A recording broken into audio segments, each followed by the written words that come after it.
so many opportunities in one's life to meet, let alone introduce a MacArthur Genius grantee, especially one who has just flown himself up in his own plane from Los Angeles this morning. I feel like I just want to soak this stuff up. It's been a very delightful couple of days, and I think that there has been such brain food for everyone in this room who I've had a chance to speak with that will hopefully sustain us here until our next conference in 2014. I want to tell you that I think museums are in the business of designing experiences of art, framing for people in numerous ways how art is viewed, perceived, and engaged. It's part of what we mean when we say that museums can be cultural catalysts, unpredictably driven by ideas. As an artist, sculptor, designer, and thinker, Jorge Pardo is similarly interested in understanding how people experience art, how we read and perceive space, and how we relate to sculpture as space. Pardo's work is usually described as crossing boundaries between art, design, and architecture, incorporating everyday objects such as furniture, paintings, and actual houses into his practice, creating what he has described as a kind of phenomenological vocabulary of sculpture. Recognized as a 2010 Fellow by the John D. and Catherine T. MacArthur Foundation, Jorge Pardo continually challenges the definition of traditional fine art by blurring the boundaries between design, architecture, and everyday objects. While exploring the relationship between spectatorship and participation, Pardo's work complicates issues of sculpture, space, and environment, the experience and valuation of objects and artwork, and the question of where art ends and real life, quote-unquote, real life begins. It gives me great pleasure, and it's really my honor, to ask you to join me in welcoming Mr. Jorge Pardo.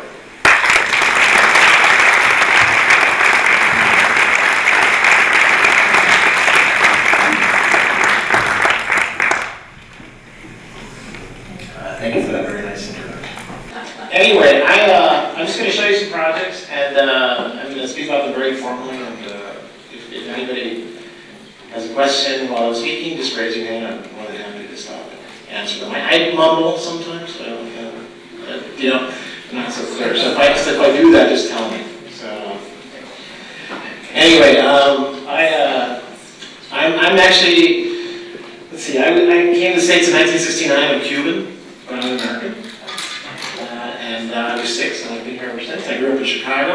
I was in Chicago until I was in my early 20s, and I moved to Los Angeles, California in 1983, and I've been there ever since. That's where my base is, that's where my home is, and that's where my life is.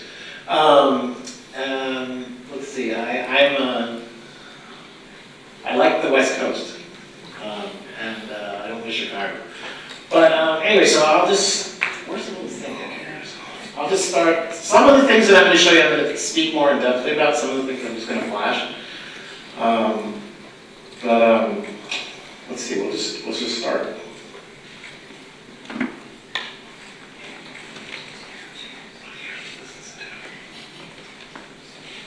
Okay.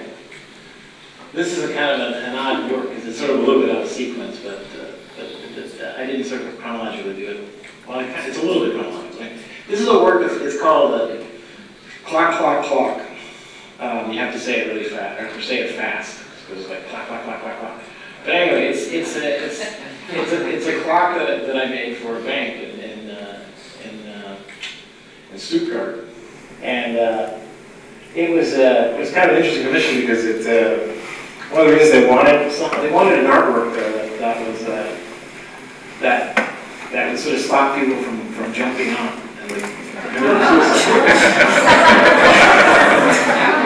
Because it actually happened. Like some crazy German guy just jumped and next to like a screaming sculpture or something at the bottom. So they wanted to change the sculpture, which I thought this is an insanely ridiculous thing to ask anyone to do. But I was interested in sort of figuring out a way to kind of make an artwork that would tell time, because clocks are very traditional sort of things in buildings, but at the same time that would sort of animate the experience of going up and down and And at the same time, you can't really see it, but this piece in particular becomes a very large component of the facade.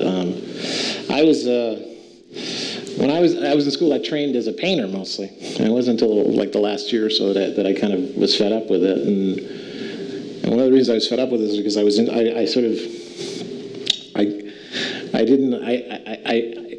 that I thought was interesting about going into an exhibition, and that included mine, of course, was everything that happened before and after and during, of course. But I had a hard time sort of kind of deprivileging the before and the after. So it was really kind of a question of like, how do you kind of make an artwork that has a much more problematic relationship to its frame.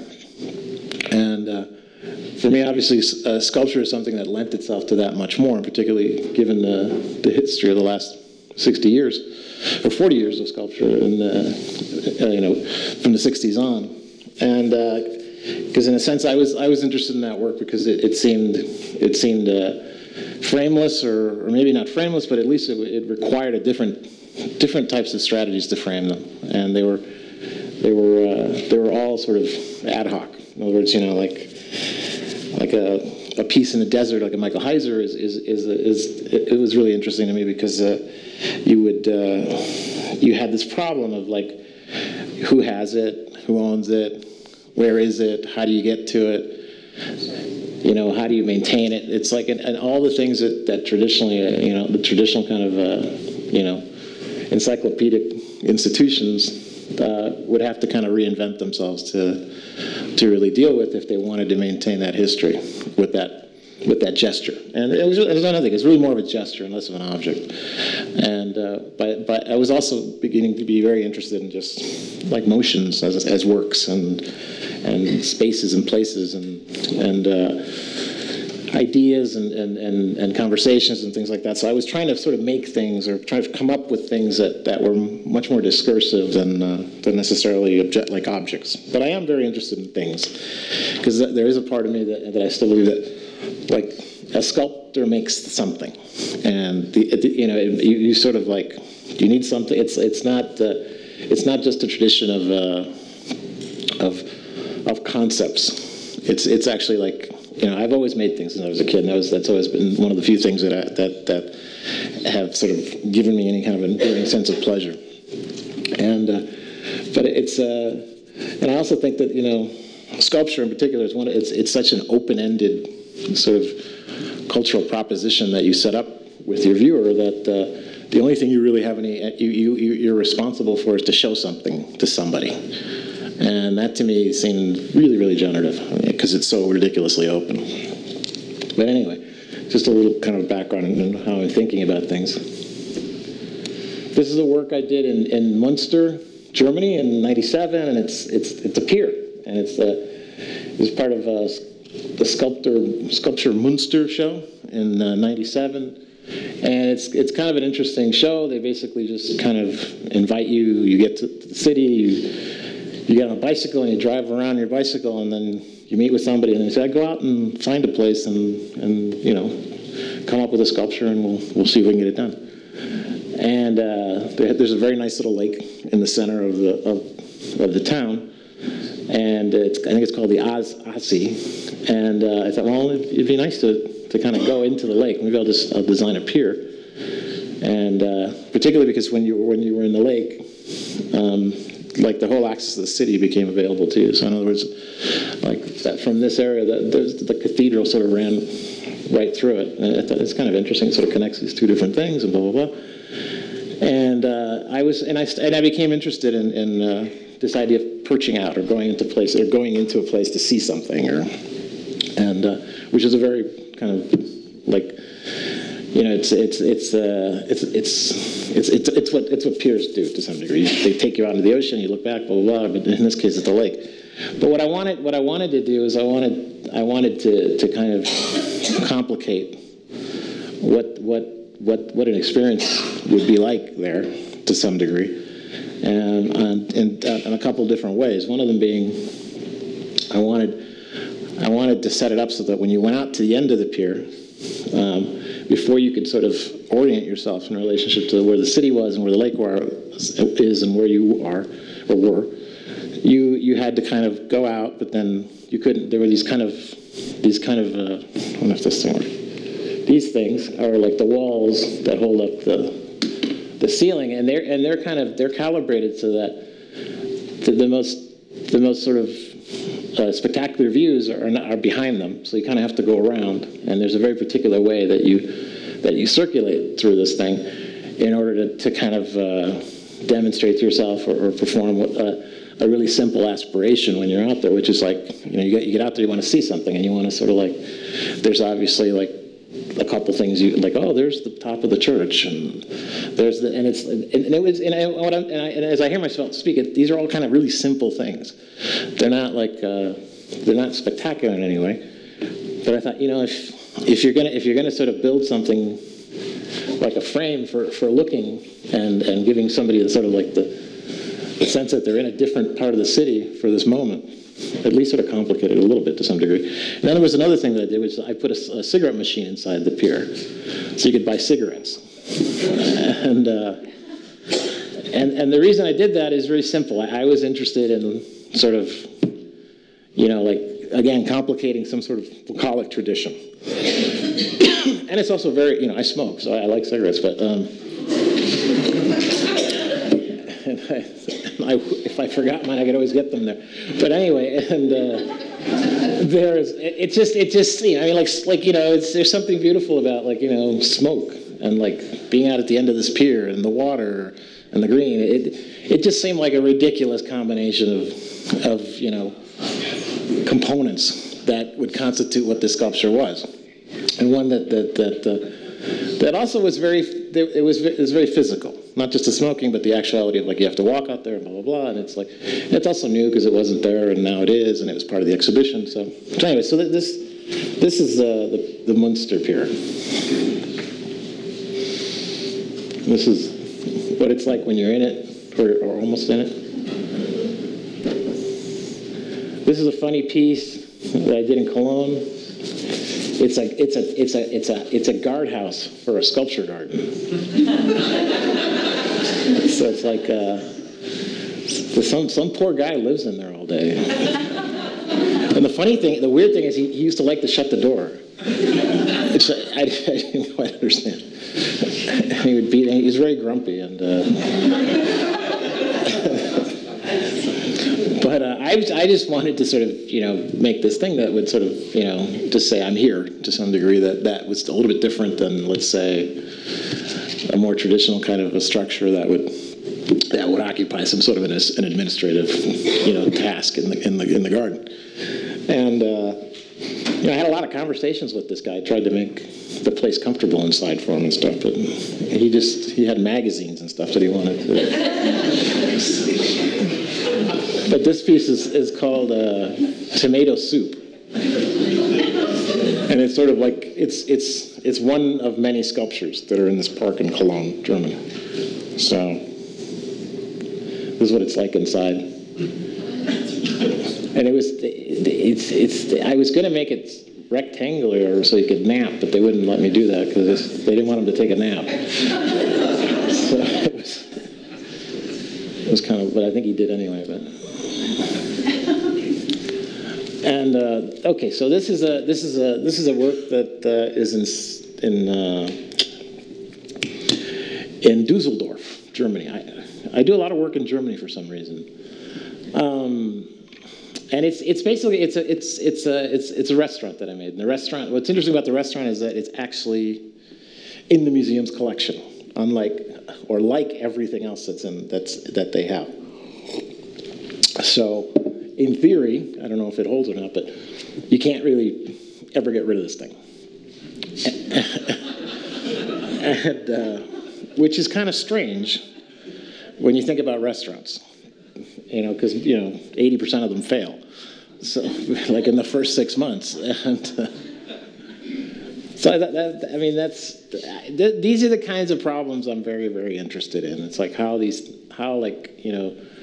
you would encounter yourself in these places, and they have some of them have a kind of a ooh cool look at like mesmer, But then you start to dig a little deeper and you realize that there is a whole series of sort of intricate problems about value and what type of object it is, how autonomous it is, you know, what its role is in a place and in a city, blah, blah, blah, all these things. But they kind of emanate from very simple gestures, like decorating something, or making a place for yourself to live, or fixing a problem that you have around the house, or having a dialogue with another colleague, and all the work sort of span from that. And they hopefully, when they work, and the better ones, they kind of they reverberate, but not just in sort of like parallel, but they kind of, as they reverberate, they start to kind of weave problems that are more complicated than maybe you could even anticipate to some degree.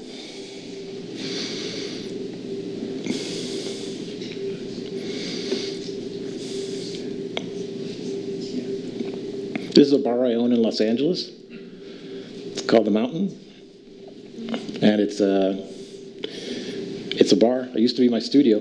A friend and I started it, and it opens about 3 or 4 times a week.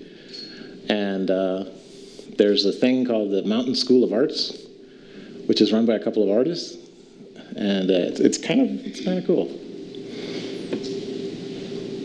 I don't really go because I'm too old, but I kind of just show up to make sure they remember that I own it. But other than that, I don't really show up. But it's comfy inside. Okay, this is a project that I did in I think this is in Dusseldorf too. I think, and it's a hall. It's basically a very large, like it's the entrance hall to the electric company of the city. And it just has a series of murals and that have images that are loosely affiliated with things that might happen that you might need electricity for, or you might sort of intervene with sort of power with, or very retarded things, not really, you know, not like, not important things, not clever things, just sort of like, you know, more like actualized things. Like there's that one on the right, there's just cable. So there's a lot of cable around, so one of them had to have some cable. You know, there's another one, and like there's a bird perched on the building that I took a picture of or something like that. So, you know, that became, and these murals are big. They're like 40 feet high, and they're made out of silk, and they're supposed to last 50 years, but they're already kind of shit. Like they're not doing so well, but.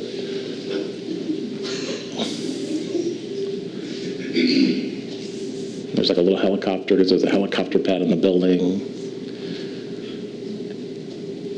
And this is basically a kind of it's a end of the 19th century sort of power station that gets revamped. And in that process, they have this big hall, which used to be the turbine hall, which is where all the power was made for the town. So it was like a really kind of spectacular building. People would drive by, and it's like, oh look, you could show your kid why the lights were going on. This huge building with these things in there, but it's not like that anymore.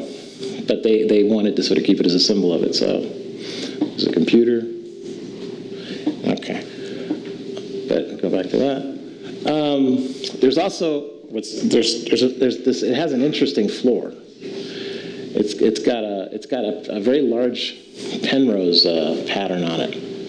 I think it's the largest in the world that's been actualized. I didn't really know that when I was doing it, but some German scientist guy came by and said that no one has ever actually made like a physicalized like this type of pattern. The Penrose pattern is basically a pattern that you can sort of pattern things irregularly with. In other words, you take two shapes, and they're parallelograms. No, they're not parallelogram. They're basically polygonal, but they have a very particular geometry. And what it allows you to do is it allows you to sort of begin with one pattern and shift to another, repeat patterns, have asymmetric patterns, and all with two things.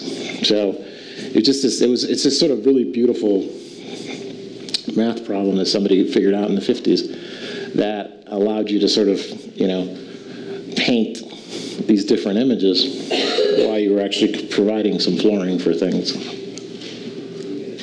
All right.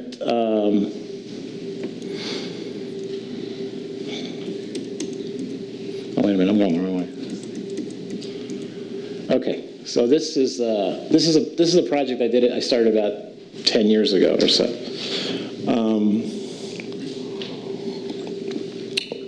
One of the things that was mentioned in the introduction was that I make houses. I'm not an architect, and I'm not really trained in it, so I don't necessarily I don't operate with the same belief system that an architectural culture sort of operates with, which is very valuable. It is different. I mean, I was trained to be an artist. I was trained to make work, show your friends, have a crit, and obsess with materials and things like that. I mean, a lot of things carry over, but it's a very different proposition. I mean, architecture's contract with functionality is much different than arts. You know, it's rooted in a profession, which I don't think art is a profession. I think art is something in between. Like, I don't think artists practice. I think artists just make stuff, and if they're lucky, they can live from it or whatever. But I've always, I mean, what attracted me to being an artist was that it was something that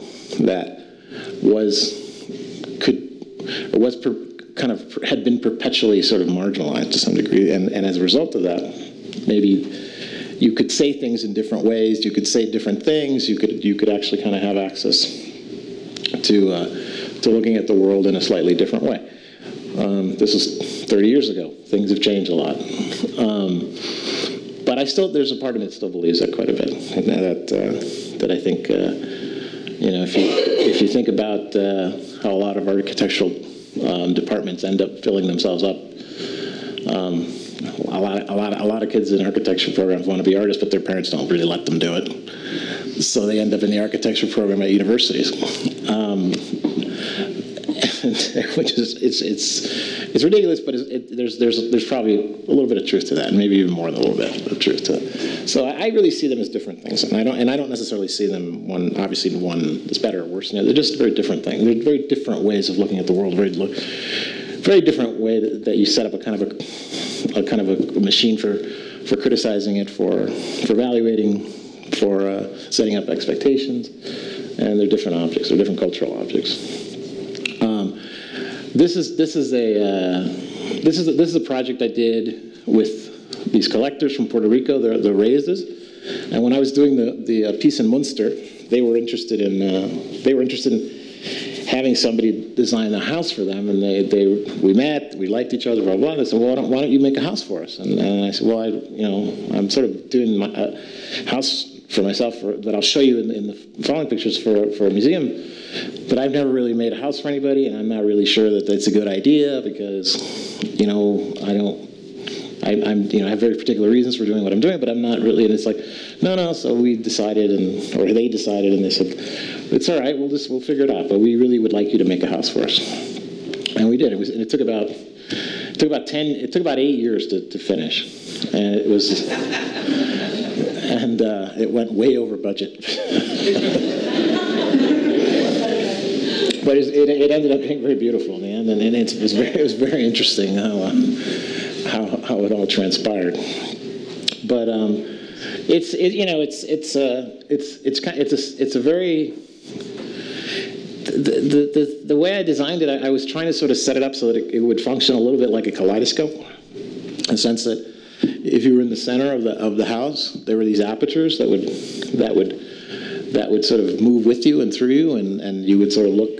And then the property's set up and it has like a 300-degree, maybe a 270-degree view of water, and it's sort of perched up on a hill. And so what I did is it's a 3-bedroom house. It's about 4,000 square feet, and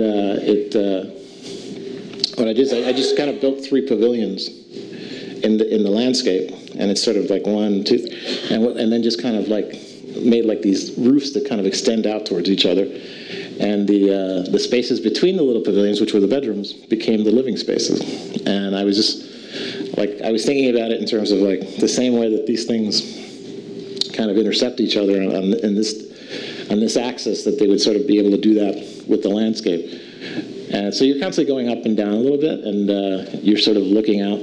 Like every 10 degrees or so, or 15 degrees, there's like a different view, and it's sort of tethered with color.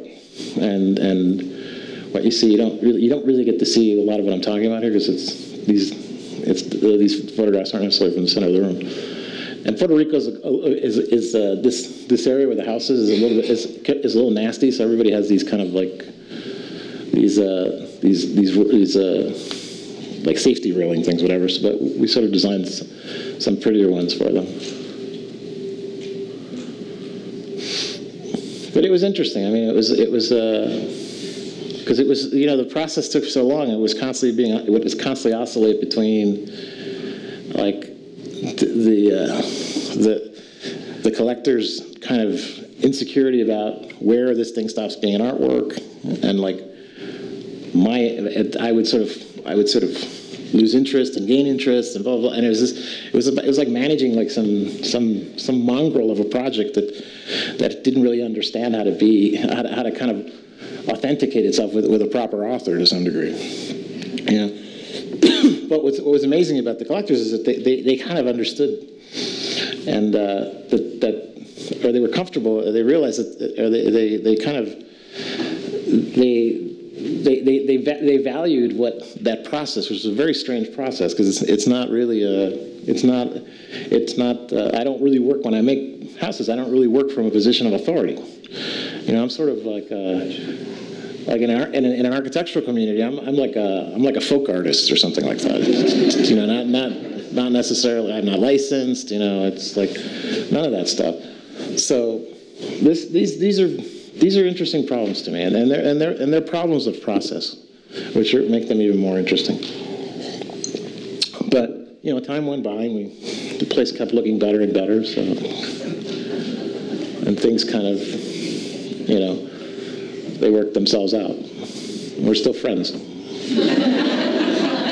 So, and it's in a really beautiful part of Puerto Rico, and it has this really nice floor that I like, which is it's one of the things that the organizing principles of the house are its floor, and the floor at the very beginning of the house, which is what you're looking at there, it starts as yellow, and at the back of the house it goes to blue, and it's got about 37 shades in between. So basically, when you're living inside a gradation that you move through, and sometimes you're conscious of, sometimes you're not. That's like a really nice image of what happens to your life when you live somewhere for a long time or something like that. It's just these things that move through each other, and they get mixed up and blah blah blah. So I thought that would be a nice floor. Okay, this is a project I did in where was it? It's Augsburg? I don't remember, to be honest. Where does it say on there?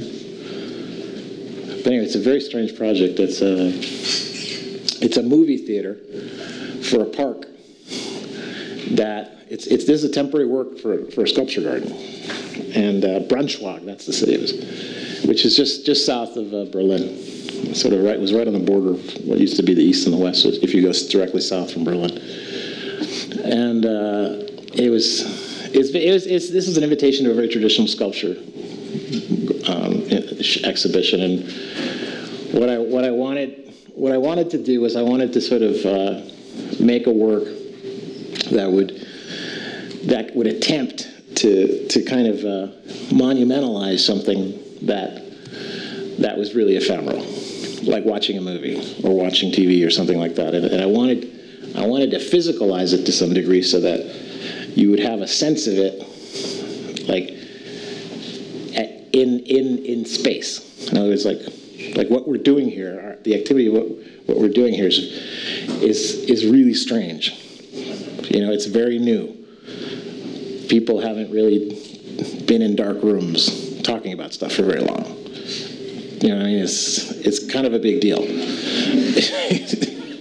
So I was, or maybe you should go back to caves they have, but anyway, but with the kind of you know, abilities to sort of deal with images and things like that. So that, you know, that would be, that's a really nice thing to kind of monumentalize to some degree, and that's what this work is trying to do.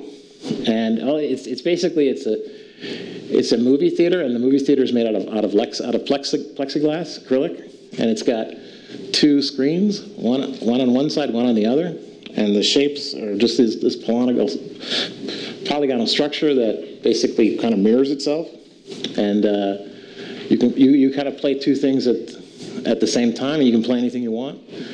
I kind of gave them a list of films, but then I said anybody who's involved with the show could just pick a movie, and they would show movies in the evenings, I think Friday, Saturday, and Sunday. And since it was a movie theater, I named it after my cat, Oliver. It was a very nice cat, and it's actually quite nice. It's sort of, and you know, it's got these kind of simple reflexive motions in it, like, you know, like you're looking at the object because of what's going on the inside, just like you're looking at a film because of the light bulb in the projector, and you know, it's very simple, but at the same time, it's trying to sort of understand and set up a kind of an absurd relationship to a kind of a very amorphous, you know, kind of thought you might have or something, or what I'm thinking about, but at the same time, it's a place where you go to see films, and people go to watch you see films. So it's got this kind of funny relationship to how you see a film, or how you see information or media or whatever. It's like I was interested in basically taking a movie theater and going like that with it. So this is a sculpture. It's in Guadalajara, Mexico, and it's kind of supposed to be like a kid's little playground kind of thing. It's very simple. It's made out of concrete, and it's just painted with Comex paint, which is the Mexican paint company, and it works very nicely.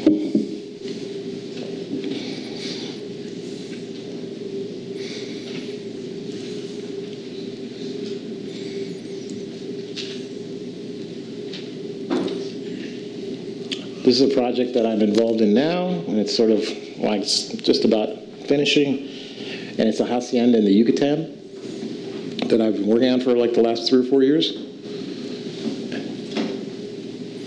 And it is it's a programless place, is what it is.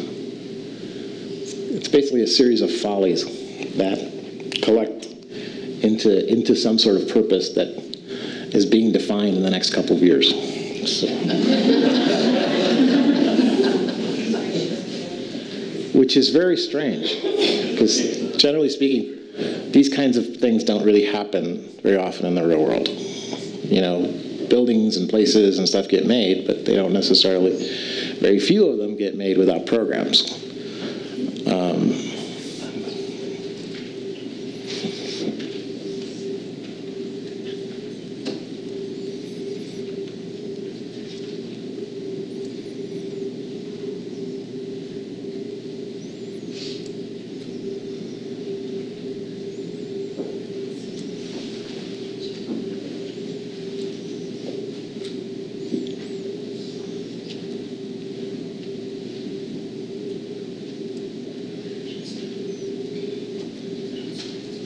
And we designed everything in the studio, and I set up a studio in Mexico. We did a lot of things down there. This is kind of interesting. This door is it's basically the ornament is a pixelization of mold that's on the wall. So like if you get back 35 feet, you can actually see there's resemblance between the mold on the wall and the thing. So this is kind of a hammock room. And that's it.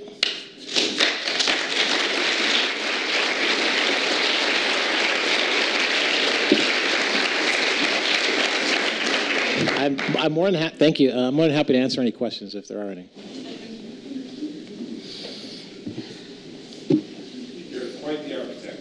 Thank you. Thank you. Practical side, how do you make your living?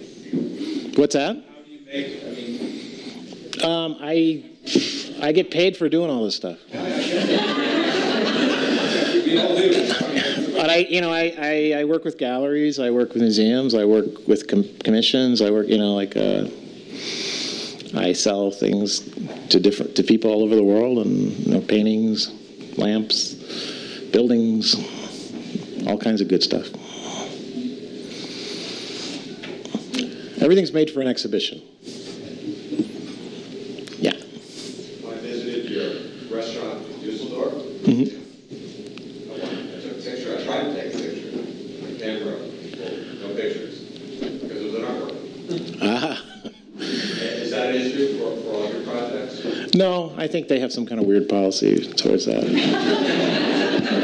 But I'm not. I mean, I don't. It's a lot of work to get people to stop doing stuff like that. But no, they may have some issue for reproductions or something like that.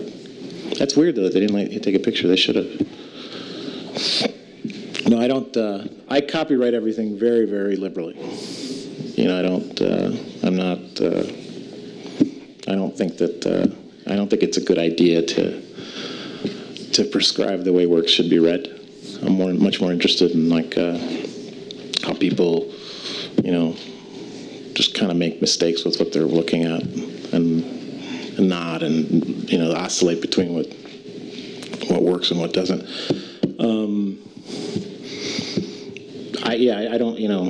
I think maybe in the future, copywriting for artists will make as much sense as copywriting maybe does right now to people who make music or something like that. But at the moment, it just seems ridiculous to me. Unless there are examples where it makes a lot of sense, but they're not very many. But it's not like what I make or a lot of artists make, or they. I think those kinds of laws are really made for large distributional problems, and not necessarily for singular artworks. At the end of the day, it's like if the stuff you make doesn't get thrown away, it's probably going to become pretty valuable. It's pretty simple. So. Can you talk about material choices? Like I was reading some of the lists, like colored macrolon and individual pieces of linen in 96 colors. Oh, for the the question was to talk about my selection of material selection and how I speak about them. Is that right? Well, how do you think about them? How you make the choices? There seems to be some unusual material choices. Yeah, I tend to lie in these things a lot because I don't really think that like it's a nice place to not always have so much fidelity in. So I tend to like things that are absurd, like I don't know, like I've mentioned a material like I don't know, like like toilet paper when there was no toilet. I've always I'm really how do you say, it's like I'm interested in like the absurdity in aspects of what are going on, because it sort of disarms people to some degree and kind of reboots them either for good or for bad. But when they're sort of in front of something, and so when I do write what a material component is, or the material components of the work are, they're not necessarily the truth. But having said that, I do use a lot of cool materials because I like them, and some of them are in there. So, but yeah, does that answer your question?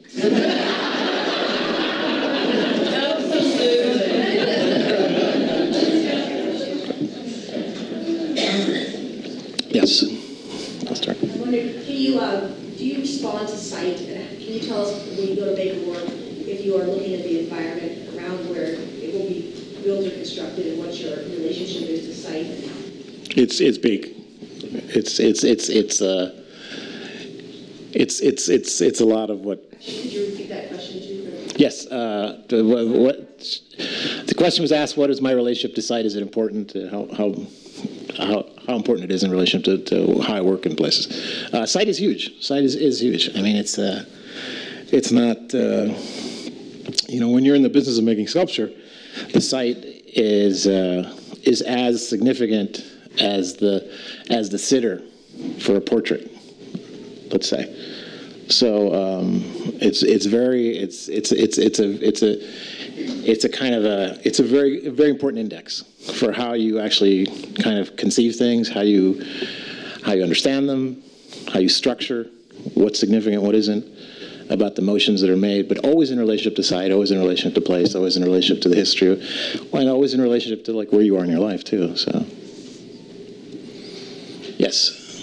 You design a building. Do you anticipate it being filled with the painting and sculptures of others? Sure, why not? Yeah. But they're not.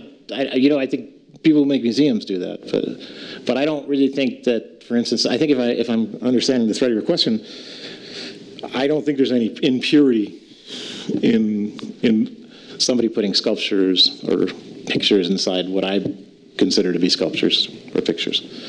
I think that's sort of. I think it's interesting generally when that happens, and I think that the more messy you are with that kind of stuff, generally, the more interesting things that happen. So, yes. What about time? I mean, you started with a clock, and then you had projects that take a very long time to resolve, and then you have other projects that are temporary, like the length of a movie, maybe in this case, or the amount of time it takes to smoke a cigarette. What's your relationship with time? I don't really think about time that much in terms of like as an organizing principle for these things so much. I don't think about duration, for instance. It's like the idea of duration is important because it's sort of like, the difference between time and duration is pretty simple. It's basically just like time keeps going. Duration is actually kind of something that is structured to some degree. But I think about it in terms of like I tend to physicalize it to some degree.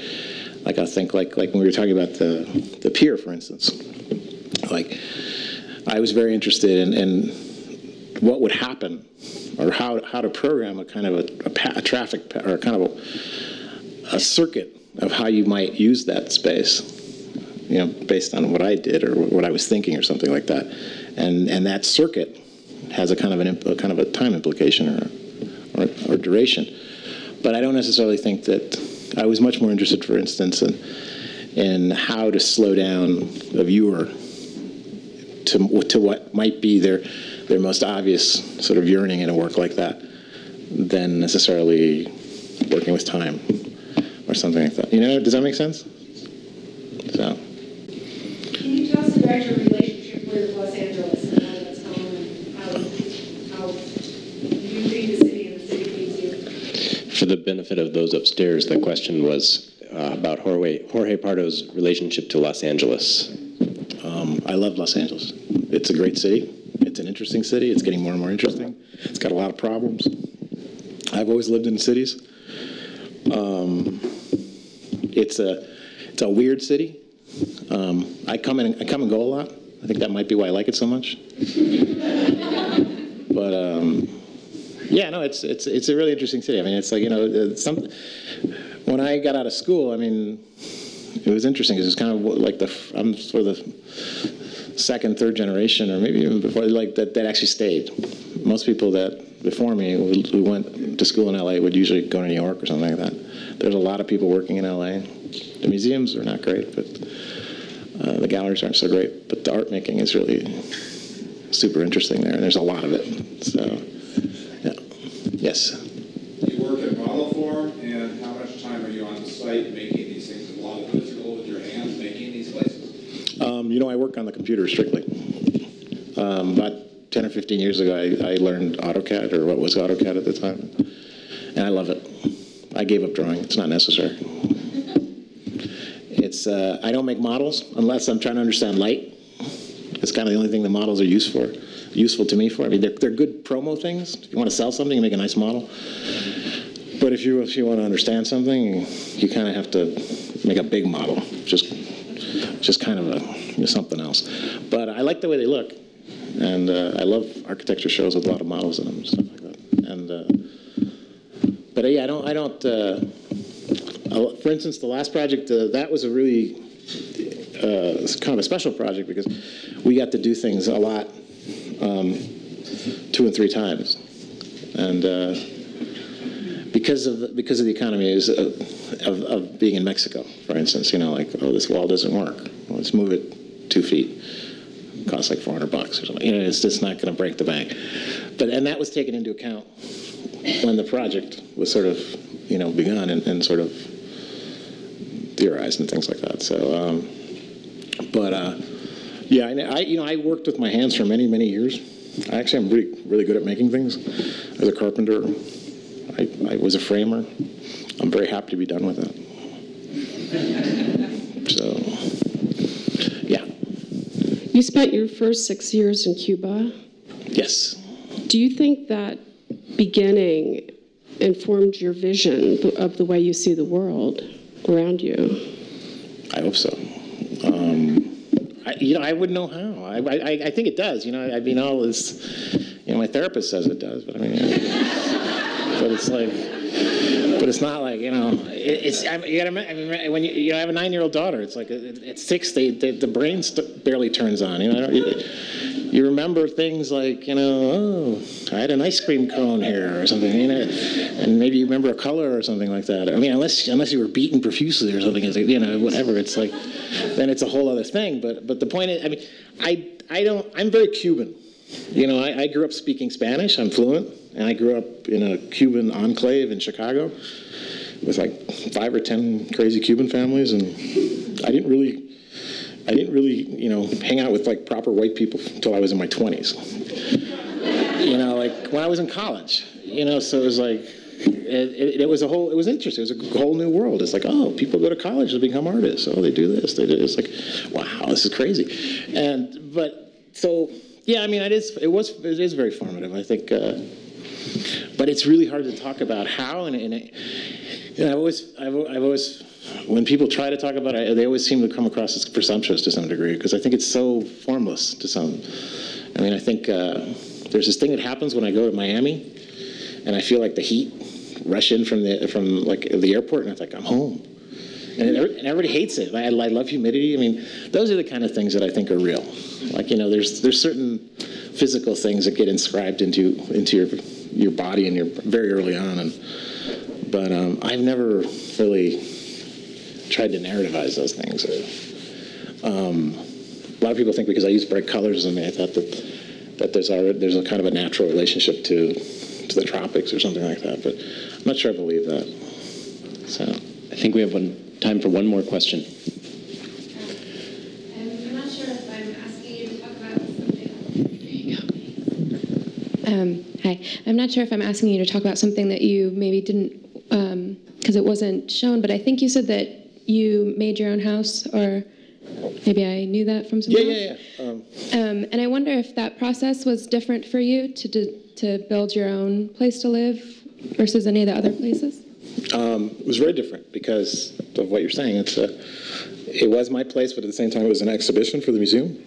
So the house was made on the occasion for a show of a show at MoCA in Los Angeles, and it was when I think it was '93 or something like that.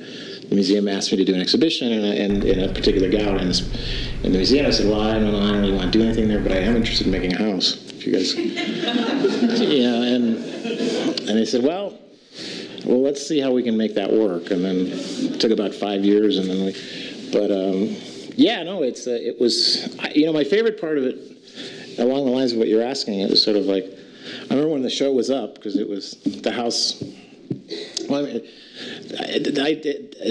as I was saying, there was an exhibition at MoCA, and my project was a house, and I designed and made the house, and I sort of became the architect, the contractor, and the funder, pretty much. I mean,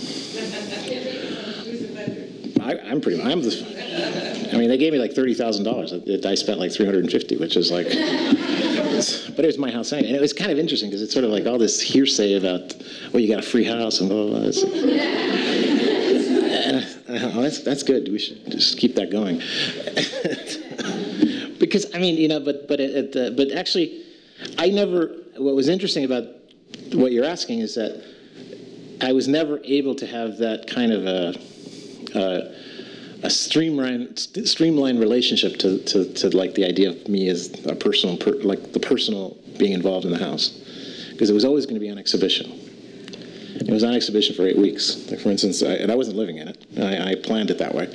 So it was like you can only get so close to something intimate, like a house where you live or something like that, when you're actually kind of doing it as an exhibition. So, but after the exhibition was over, I moved in. So, and it was sort of made for that.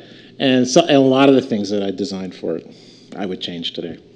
So it's not like it wasn't an ideal design or anything. It's a very comfortable design, but I was really much more interested in what were the making a machine that would generate problems for me to be involved in a project for 2 or 3 years, and that seemed like a good place to begin with. So, thank you.